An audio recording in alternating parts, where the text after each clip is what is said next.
Hello বন্ধুরা, কেমন আছো তোমরা সবাই? আশা করি তোমরা সবাই ভালো আছো, আমিও খুব ভালো আছি। মামনের মনের কথাতে তোমাদের সকলকে সুস্বাগতম। আবার আরেকটি নতুন কন্ট্রোভার্সিয়াল ভিডিও নিয়ে তোমাদের সামনে চলে এসেছি। মন্দিরা মন্দিরা যখন পরকীয়া করেছিল তখন হায়ার করেছিল কাকে? দালালকে, অর্থাৎ ঘোড়ামুখী দালালকে। এবং তার সঙ্গে কাকে আরও কে সাথ দিয়েছিল তার ফারিয়া। ওকে, তার ফারিয়া বনু এবং ফারিয়া বনুর মা তাকে সাথ দিয়েছিল। তবে এখন অবশ্য বর্তমানে সে ছেটে ফেলেছে। না সে তার সোনাদীপ ভাইয়ের সাথেও সম্পর্ক বা যোগাযোগ রাখে, আর না সে তার ফারিয়া বনুর সাথেও সম্পর্ক বা যোগাযোগ রাখে। তাতে করে তো দুজনেরই খুবই সমস্যা, কারণ দুজনের কেউই আর মন্দিরাকে বেচতে পারছে না, মন্দিরার থেকে সুযোগ সুবিধাগুলো নিতে পারছে না। একজন তো চ্যানেল গ্রোই করে ফেললো, মানে সোনাদীপ ভাইকে বাড়িতে রেখে 1 মাসের মতো বা 1.5 মাসের মতো বাড়িতে রেখে সেখানে তার চ্যানেলটা ধাপধাপ করে গ্রোই করে নিল। হ্যাঁ, আর আরেকজন কি করলো? আরেকজন তাকে নিয়ে কন্ট্রোভার্সি করে তার একদম মানে বিশাল পরিমাণে তার টাকা পয়সা ইনকাম করে নিয়ে সেখান থেকে ট্রিটমেন্টও পর্যন্ত করিয়ে নিয়েছে। তারপরেও আবার সোনাদীপ ভাই তার বনুকে বুঝিয়েছে যে বনু, এই কাঁধটা কিন্তু খুব ভরসাযোগ্য কাঁধ। এই যে আমি কাঁধটা দিলাম, তোর মাথাটা আমার এই কাঁধে এসে পড়লো, আমি কিন্তু এর দায়িত্বটা খুব সুন্দরভাবে নেব। হ্যাঁ, খুব সুন্দরভাবেই মন্দিরা প্রথমে বুঝেছিল দিদি ভাই আমার যত কিছু অন্যায়ের পাপের সমস্ত কিছু ক্রাইম পার্টনার হবে দিদি ভাই। কিন্তু দিদি ভাই কি করেছে? তলে তলে বোনের কাছ থেকে সমস্ত কিছু গোপন তথ্য নিয়ে লোকের সামনে পুরো ভান্ডা ফুঁড়ে দিয়েছে। তাতে করেই সমস্যা, তাতে করেই দিদি ভাইয়ের মুখোশ চেনা হয়ে গেছে, দিদি ভাইয়ের সাথে সম্পর্ক নষ্ট হয়ে গেছে। দিদি ভাইয়ের সমস্যা হচ্ছে যে বনুকে আর বেঁচে খেতে পাচ্ছে না। সেই তো ওদিকে ফারিয়া কতটা বখরাবাজি করে টাকা পয়সা ইনকাম করে নিয়েছে, প্রচুর টাকা ইনকাম করে নিয়েছে, ঘরে একটা শোকেস কাম আলমারি করে নিয়েছে ওদের মানে। তারপরে কি মন্দিরাকে বেছে বেছে মন্দিরা প্রত্যেক দিন বাজার হাট করতো, কত কিছু ভালো মন্দ খেয়েছে। সেই আর দালাল খেতে পায়নি। এখনো নাকি দালাল 100 টাকা পায়, মন্দিরা এখনো 100 টাকা দেয়নি। বাপরে বাপ, মন্দিরা সত্যি তুমি পারো বটে, এখনো এই দালালের 100 টাকা দাওনি। হজম করতে পারবে তো তুমি এই টাকাটা? শিগগিরই বাই পোস্টে তুমি কিন্তু এর টাকাটা ফেরত পাইয়ে দাও, মানে ফেরত দিয়ে দাও। দালাল ভুলে যাচ্ছিস, তুইও কিন্তু মন্দিরার ফ্ল্যাটে গিয়ে গান্ডে পিণ্ডে দুপুরবেলায় সকালবেলার টিফিন গান্ডে পিণ্ডে পুরো পেট ঠেসে খেয়ে এসেছিলিস, তাই না? হ্যাঁ, ভুলে গেলে চলবে না। ওই 100 টাকা কিন্তু সেখানে ফিকা, তাই না? অবশ্য তুই খেতে গেছিলিস বলবি, আমাকে তো ডেকেছিল, আমাকে অনুরোধ করেছিল, বারংবার বলেছিল দিদি ভাই তুমি আসো আসো আসো। তার জন্যই দিদি ভাইকে দৌড়ে দৌড়ে যেতে হয়েছে। দিদি ভাইয়ের কোনো এখানে স্বার্থ জড়িয়ে ছিল না, তাই না? হ্যাঁ, অথচ দিদি ভাই কি সুন্দর করে বোনের সমস্ত কিছু গোপন কথা মনের কথা সুন্দরভাবে দিদির মতো করে ঢুকে গিয়ে তারপরে বিশাল পরিমাণে রাক্ষসী ডাইনির মতো করে বাস্ট করে বোনকে সতী প্রমাণ করে দিয়েছে। কত সে ওয়াইটির সতী, আরে বাবারে বাবা, সত্যি কেউ আর কাউকে কোনোদিন বিশ্বাস করতে পারবে এই ওয়াইটির জায়গায়, যেখানে বিশ্বাসটাকে নিয়ে ছিনিমিনি করে খেলা হয়েছে। বিশ্বাসটাকে নিয়ে কিভাবে এক বোন তার দিদিকে ডেকে নিয়ে গেল, আর সেখানে দিদি কি করলো? তারই ভান্ডা ফুটে দিল। কি সুন্দর করে কল রেকর্ডিংগুলোকে পরপর পরপর করে গুছিয়ে সুন্দর করে দিতে বসেছে। অবশ্য দিদি এখন বলতে বসেছে তার জন্য কত গালি খেয়েছে দিদি, লোকে কত বলেছে ছোট কচি খুকি নাকি। হ্যাঁ, বলছে কি শোন না সোনাদীপ ভাই মন্দিরার, বলছে কি এই যে তুই বলিস মন্দিরাকে যে তুই নোংরামি করেছিস, তোকে লোকে বলবেই, তুই কি থামাতে পারবি? তোকে সারা জীবন শুনতে হবে। তেমন করে আমিও তোকে বলছি, তুই ওই যে তোর স্বার্থ জুড়িয়ে ছিল বলেই, তুই মন্দিরাকে বেছে বেছে খাবি বলেই, বুঝলি, তোর ট্রিটমেন্টটা মন্দিরার গোষ্ঠীর পিণ্ডি চটকে করাবি বলেই যে তুই গিয়েছিলিস, আর তুইও সেখানে বসে কি আর বলবো, তোর স্বার্থের জন্য তুই মন্দিরাকে সাপোর্ট করেছিলিস, মন্দিরাকে বেঁচেছিলিস, তুই হচ্ছিস মন্দিরাকে মানে পরকীয়া করার জন্য সাপোর্টে দিয়ে বুঝিয়েছিলি যে আমার কাঁধটা এই কাঁধটা ভরসাযোগ্য কাঁধ। এই যে কথাগুলো লোকে তোকে বলে না, লোকে তোকে সারা জীবন বলবে। যেমন করে মন্দিরাকেও লোকে বলবে, মন্দিরার ইনসিডেন্ট যতদিন মানুষ মনে রাখবে, তোকেও মানুষ ততদিন ছিঁড়ে খাবে এই একটা অপবাদ দিয়ে, যে তুই কেন গেছিলিস, তুই তো কচি খুকি রস, যে তুই সেখানে গিয়ে তুই বুঝাতে বসেছিলিস যে হ্যাঁ মন্দিরা নোংরামি করেনি। ওয়াইটির পুরো বাজারে তুই বলেছিস যে মন্দিরা নোংরামি করেনি, তার কি, তার স্বামী তাকে অত্যাচার করেছে, কুড়ে কাজ করে না, খেতে দেয় না, ভালোবাসে না, শারীরিক সম্পর্কে লিপ্ত হয় না, এইগুলো তুই ওয়াইটির বাজারে বলতে বসেছিলিস। কত বড় ছলনাময়ী, কত বড় ধাপ্পাবাজ তুই তাহলে মহিলা, তুই বল কত বড় অসভ্য তুই মহিলা। আর এখন তুই সতীত্বের পাঠ পড়াচ্ছিস কার নাম? মন্দিরা। 1 মিনিট। প্রত্যেকটা পরকীয়ারত মহিলারা কাকে গিয়ে হায়ার করে, কাকে অ্যাপয়েন্ট করে? এই দালালকে।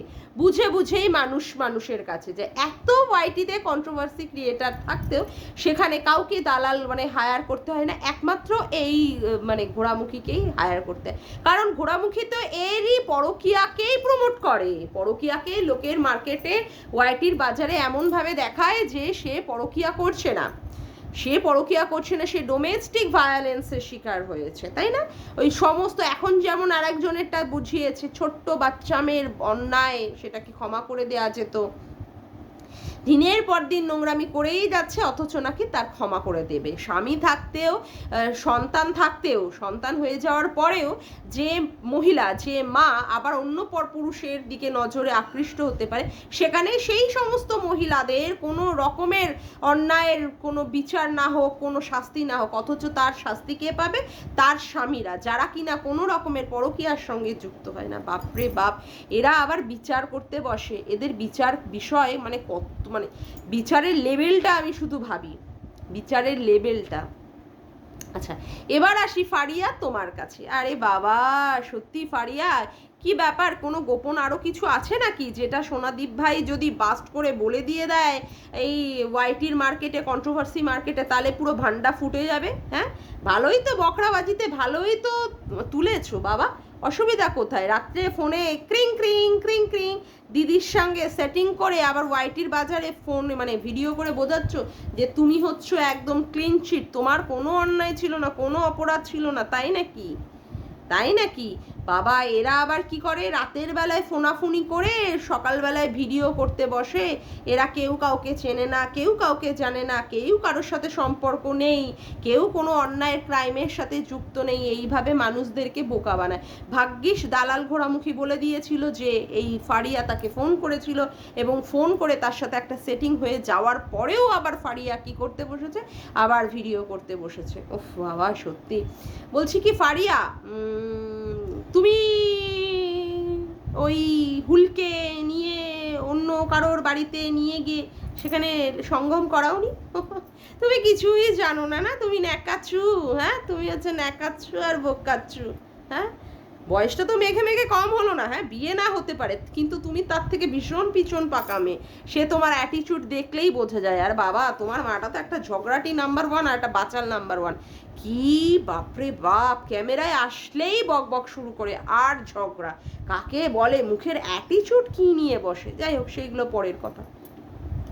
কথা হচ্ছে যে কিছু আছে দিদির কাছে, সেই জন্য ভয় পাচ্ছ? দিদি দিদি তোমার সাথে তো আমার কিছু হয়নি, তার মানে আরও কোনো ঘাপলা আছে নাকি? হ্যাঁ, ঘাপলা আছে কত, মানে মানে বাঘের ঘরেই ভোগের মানে বাসা, এটাই হচ্ছে কথা। সোমনাথ কি বুঝে দিয়ে আসলো মন্দিরাকে, যেখানে মন্দিরা গিয়ে কোনো রকমের পরকিয়া করতে পারে না, পরকিয়া করবে না। আর সেখানে ফারিয়া কি করলো, সুন্দর করে সোনা দাদাকে বুঝিয়ে দিল, দাদা চিন্তা করো না, আমি আর আমার মা তো আছি, আমরা সুন্দরভাবে দিদিকে মেয়েকে দেখে রাখবো। দাদাগণ অমনি অন্য পাখি এসে মন্দিরাকে নিয়ে বেরিয়ে চলে গিয়ে সুন্দরভাবে সেইখানটায় সুন্দরভাবে, in my dreams I see you, I feel you, তাই না? রোজ আর জ্যাক হয়ে ভেসে ভেসে ভেসে ভেসে ভেসে ভেসে বেরিয়েছে। কিচ্ছু বাবা, কি সুন্দর খেলাটা খেলে দিয়েছিলে না। এত কিছু করেছো, দিদি ভাইয়ের পয়সায় খেয়েছো, দিদি ভাইয়ের জিনিস এখনো পর্যন্ত ঘরে রেখে দিয়েছো, দিদি ভাইয়ের থেকে জলের পয়সাটাও নিয়েছো, কোনোটা বাদ দাওনি। যাই হোক, দিদিভাইকে কিভাবে ওই পরকীয়া যাতে করে তাকে সাপোর্ট করেছো কেন? তোমরা তাকে বাড়িতে আশ্রয় বা দিয়েছিলে কেন? আর ওই পরকীয়ার পার্টনার যে কিনা এসে বারংবার, বুঝতে পারছো, সংসারটাকে নষ্ট করে দিচ্ছে, সোমনাথের সংসারটাকে, কেন ওই অসভ্য ছেলেটিকে তোমরা সেখানটায় সাপোর্ট করেছিলে? কোনো স্বার্থ ছিল না, কোনো স্বার্থ ছিল না, ভিউজের স্বার্থ ছিল না, টাকার স্বার্থ ছিল না, তোমাদের কোনো স্বার্থ ছিল না। এমনি গাল পেতে তোমরা চর খেয়ে নিলে না, আর বুক পেতে কতগুলো লাথি ঝাঁটা ঘুষি লোকেদের কমেন্ট বক্সের মাধ্যমে খেয়ে নিলে। কোনো স্বার্থ ছিল না। মা গো মা, কি বলো না গো, এইসব কথাগুলো হজম হতে চায় না। ভিডিওগুলো তো আছে, অতীতের ভিডিওগুলো জলজাল করছে, সেইগুলো তো মানুষ সব দেখেছে না। তারপরেও আবার আশা করেছো যে তোমাদের দিদিভাই তোমাদের সাথে সম্পর্ক রাখবে। ভালোবাসা একতরফা নাই হোক, দুতরফা নাই হোক, একতরফা হোক, তার জন্য তোমার চোখে জল চলে এসেছে। কত বড় পিঠপিছে, সোমনাথের পিঠপিছেই তোমরা এই দুজনে, তুমি আর এই ঘোড়ামুখী বিষে পিঠের মধ্যে, সোমনাথের পিঠের মধ্যে ছুরি ভুকেছো, সেটা ভুলে গেছো? হ্যাঁ, সেটা ভুলে গেছো? বাবা সত্যি ভাইকে বোঝাচ্ছে না তোর সংসার ঠিকঠাক হবে কি না, অমুক হবে কি না, যাতে করে তুই গোল্লায় যা, অথচ তোর জীবন ধ্বংস হোক, অমুক হোক তমুক হোক। আমরা তো ওকে এইভাবে পরকিয়া করি, আমরা সেখান থেকে মুনাফা লুটবো, বকরাবাজি মারবো, আমরা আমাদের চ্যানেল গ্রো করাবো, ভিউজ বাড়াবো, মনিটাইজেশন আরো বেশি বেশি করে পাবো টাকা। তারপরে তো মন্দিরা আমাদের গোপন থাকার জন্য, অমুক থাকার জন্য ওয়াইটির বাজারে বিক্রি, যাতে ওকে আরও বেশি না করতে পারি, সেখান থেকেও আমরা ওর কাছ থেকে টাকা পরবর্তীকালে নেব। না হলে কল রেকর্ডিংগুলো কি সুন্দর পরপর করে শোনাতে পারে, কিভাবে মানে মানে ইমোশনালি ব্ল্যাকমেল করে করে কল রেকর্ডিংগুলো শুনিয়েছে। সত্যি লাজবাব বুদ্ধির কাছে। আর এই সমস্ত বুদ্ধির প্ল্যান হচ্ছে, মাস্টার মাইন্ড হচ্ছে এই ঘোড়ামুখী দালাল। সত্যি দালাল। আমি জানি না যে তোর এইগুলোর, এই বজ্জাতিগুলোর এই যে কর্মফল সত্যি হবে তো, পাবি তো? অবশ্যই পেতে হবেই। ভগবান বলে যদি কিছু থেকে থাকেন তাহলে অবশ্যই হবেন, এই বিচার এখানটাই হবে। ও তুই আবার মন্দিরাকে, মানে না মন্দিরা বলছি, ফারিয়াকে বলছিস তোর মুখ দেখিয়ে নাকি, তোর নামটা লিখেই নাকি, মুখটা না তোর নামটা লিখেই নাকি সেখানে প্রচুর পরিমাণে ফারিয়া ভিউজ আর্ন করে নিল। বলছি কি, তুই কারোর মানে সোর্স অফ ইনকাম হয়ে যাচ্ছিস, কারোর ভিউজ অফ ইনকাম হচ্ছিস, কিন্তু তোর ভিউজের এরকম আকাল কেন? তোর এত বড় একটা চ্যানেল, 37,000, তোর ভিউজটা এরকম কেন বলতো? হ্যাঁ, 6, 7, 8 এর থেকে তো বেশি ওঠেই না, এর থেকে তো বেশি ওঠেই না। তোর এত বড় অহংকার, তোর হ্যাঁ হওয়াটা অবশ্যই স্বাভাবিক, কারণ তোকে নিয়ে সবাই কন্ট্রোভার্সি করে, সবাই মনিটাইজেশন অন করে নিচ্ছে, সবাই ভিউজ বাড়িয়ে নিচ্ছে, অথচ তোর ভিউজটাই একদম তলানিতে এসে ঠেকেছে। কিন্তু কেন? এটা তো হওয়ার কথা ছিল না, তাই না? কি অহংকার মনের মধ্যে, কি অহংকার। তোকে বেচে যেমন লোকে কন্ট্রোভার্সি করছে, বা তোকে বেচে যদি বলিস মনিটাইজেশন অন করছে, তুইও তো কাউকে বেচে মনিটাইজেশন অন করেছিস, যেমন এমএসএলদের ক্ষেত্রে, যেমন তুই ইসেদের করেছিস, কি বলে মন্দিরা সোমনাথকে করেছিস তো তুইও কাউকে বেচেছিস, তোকেও কেউ বেচছে, তাতে করে এতে এত নিজে ফেস ভ্যালু বাড়ানোর কি আছে? এতে করে নিজেকে এত প্রায়োরিটি দেওয়ার কি আছে? এটাই তো আমি বুঝে পাচ্ছি না।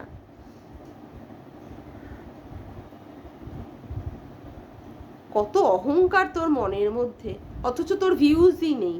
37,000-এর চ্যানেল, সেখানে তো ভিউজ অন্তত হার্ডলি নাই করে 20, 25, 30-এর কাছাকাছি তো যাওয়া উচিত। সেখানে কেন রে তোর এত এরকম ভিউজের দশা? হ্যাঁ, আর আজকে বলতে বসেছিস যে লোকে তোকে বাচ্চা, ছোট বাচ্চা বলে করে, তুই সেখানে যেতে চাসনি, বা তুই তাদের দলের মধ্যে, মানে দল কি বলছি, তুই ইসের মানে অন্যায়টা করতে চাসনি, তুই অন্যায়টার মানে তোকে জোর করে মন্দিরা নিয়ে গেছে। ছোট বাচ্চা, হ্যাঁ, সারা জীবন শুনবি তুই, তুই ছোট বাচ্চা, দুধ পিতি হুই বাচ্চা, শালা পরকিয়া দেখলেই যা সারা শরীরে চিরবিরানি জেগে ওঠে, যা সারা শরীরে জ্বালা শুরু করে যায়, কি করে পরকিয়াকে প্রমোট করবে সে বড় বড় কথা। হ্যাঁ, ছোট বাচ্চা তো নাও, কচি খুকি তো নাও, কচি খুকি।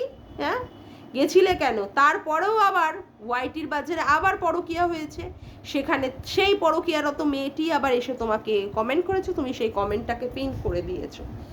যেখানেই পরকিয়া দেখো সেখানেই তোমার অমনি চুল চুল চুলবুল চুলবুল করে ওঠে শরীর, না? যাক গে, আজকের মতো ভিডিওটা আমি এখানেই শেষ করলাম। আমার ভিডিওটা যদি তোমাদের ভালো লেগে থাকে তবে অবশ্যই একটি লাইক করো, কমেন্ট করে শেয়ার করো, চ্যানেলটিকে বেশি বেশি করে সাবস্ক্রাইব করে রেখো, আর অল নোটিফিকেশন বেলটিকে অন করে রেখো এরকম নতুন নতুন ভিডিও পাওয়ার জন্য। আজকের মতো আসি বন্ধুরা, আবার দেখা হচ্ছে একটি নতুন ভিডিওতে। Bye, tata.